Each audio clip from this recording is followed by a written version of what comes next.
اگر دین عقل کا نام ہوتا تو پھر ہم موضوع کی حالت میں جب پاؤں کے اندر موزے پہنے ہوئے ہوں مسح کرتے تو پھر مسح پاؤں کے تلووں پر کرتے، نچلے حصے پر کرتے، صرف اوپر سے 3 انگلیوں سے لکیریں کھینچنا یہ مسح نہ ہوتا۔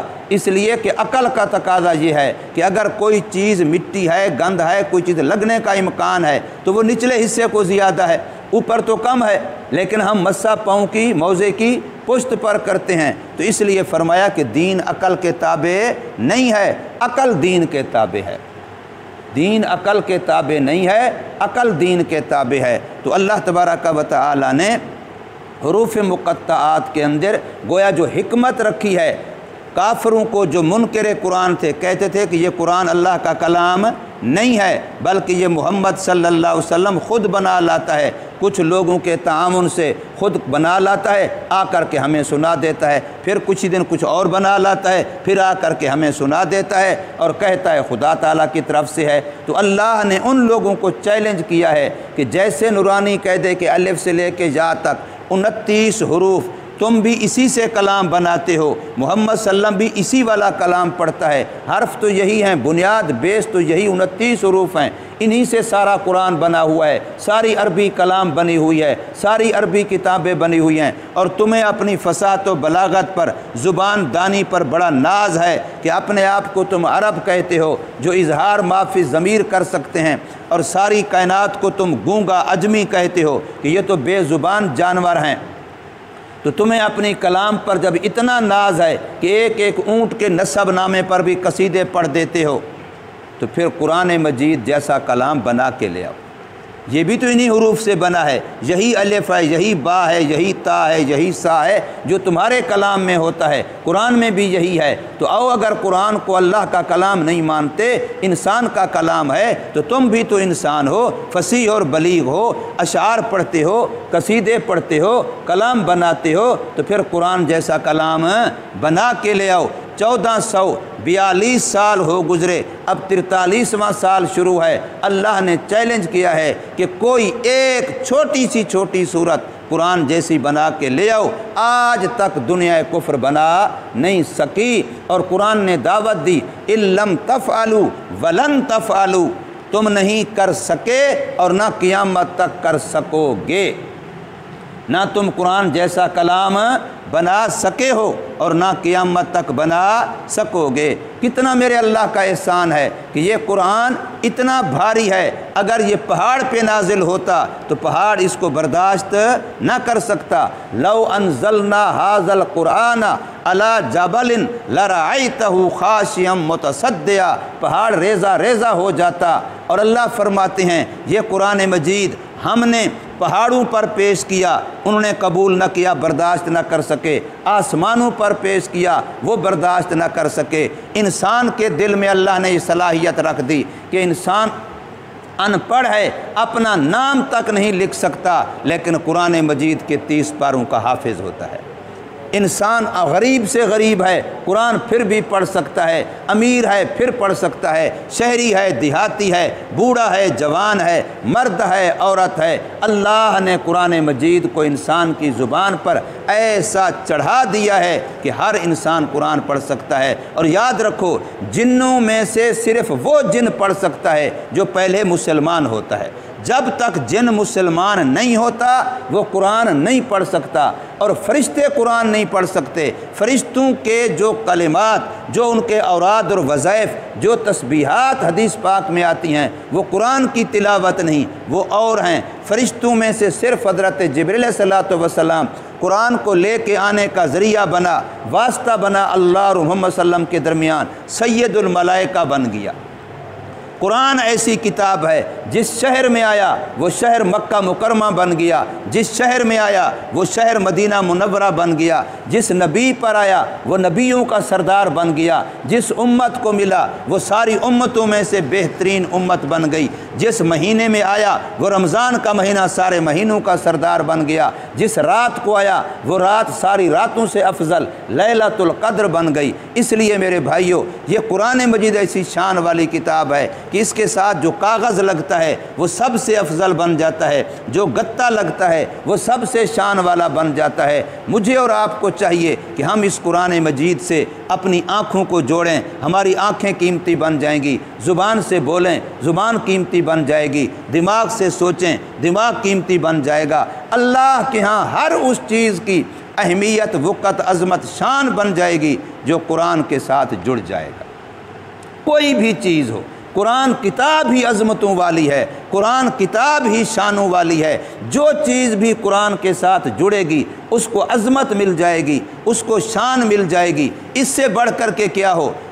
ابھی ہم نماز پڑھنے کے لیے آئے ہیں، اللہ کے دین کے لیے آئے ہیں، مسجد کی طرف آئے ہیں۔ اللہ نے حدیث پاک میں فرمایا ایسے لوگوں کو خوشخبریاں دو، بشر المشائین الی المساجد، جو لوگ پیدل چل کے مسجدوں کی طرف آ رہے ہیں ان کو بشارت اور خوشخبری دو کہ ان کے لیے قیامت کے دن اللہ قبر میں، آخرت میں نور تام ان کو عطا فرمائے گا، مکمل روشنی عطا فرمائے گا۔ لیکن فرمایا اگر ہم آتے ہوئے یہ نیت بھی کر لیں کہ ہم قرآن سیکھنے جا رہے ہیں، نماز پڑھنے جا رہے ہیں، تو ساتھ ساتھ نیت کر لیں کہ ہم قرآن سیکھنے جا رہے ہیں۔ نیت المومن خیر من عملہ، مومن کی نیت اس کے عمل سے افضل ہوتی ہے۔ انما الاعمال بالنیات، اللہ نیتوں کو دیکھتا ہے۔